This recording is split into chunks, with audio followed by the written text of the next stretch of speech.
So in our previous video, we talked about how the management fee is charged on the investment and the carry interest is charged on the gain, right? So now let's talk about management fee and carry interest in more details. However, before talking about management fee, what's relevant now is the life of a fund and how management fee interacts with that. So let's talk about that first. Life of a fund. Okay, so remember back in our first video, we talked about how a venture capital fund is a closed-ended fund, right? So closed-ended fund means money goes in and it stays in for a while. Well, obviously it can't stay in there forever. It has to come out, right? So when does it come out? The fund has to dissolve at some time, right? So unlike a open-ended fund that can go on in perpetuity, money goes in, you buy stocks, you get out, you go back in, you buy more stocks, you come back out, right? So that in an open fund, these funds can go on in perpetuity. However, these closed-ended funds, they have a finite life. So once they invest in, particular investments and those investments gets, the liquidity events happens, well, that money has to come out, right? So the life of the fund in the venture capital world is usually 10 years, okay? So 10 years. And why 10 years, you ask? Well, because 10 years is a good amount of time to invest money and pull money out. And let me explain. So this is year 0, and this is year 10, and you have a year 5 in between, okay?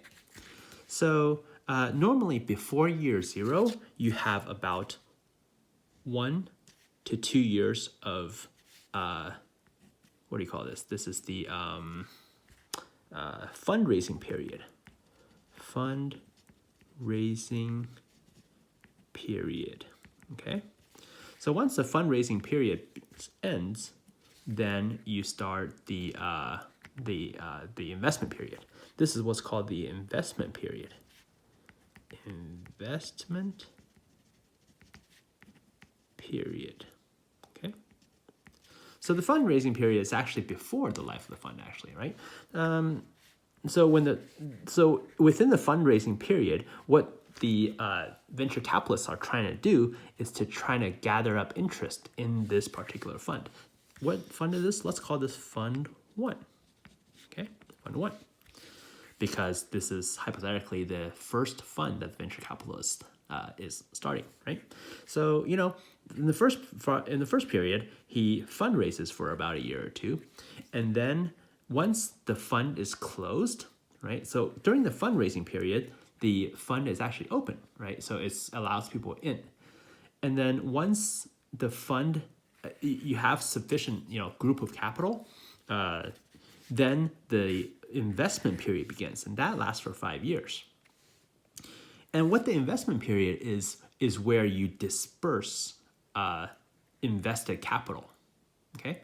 You take the limited partners capital and you find investments within these 5 years, and then you invest in it.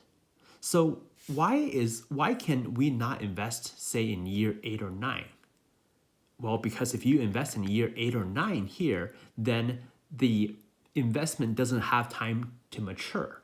And then, that can go on and on forever, right? So there's a cutoff period for the investment period. And usually in most funds, that's in year 5. So what do you call the year 5 to year 10? That's called the harvest period. Harvest period, okay? And as the name suggests, this is to harvest the investments that were made during the investment period. All right, so in our next video, we will talk about how the management fee interacts with all this.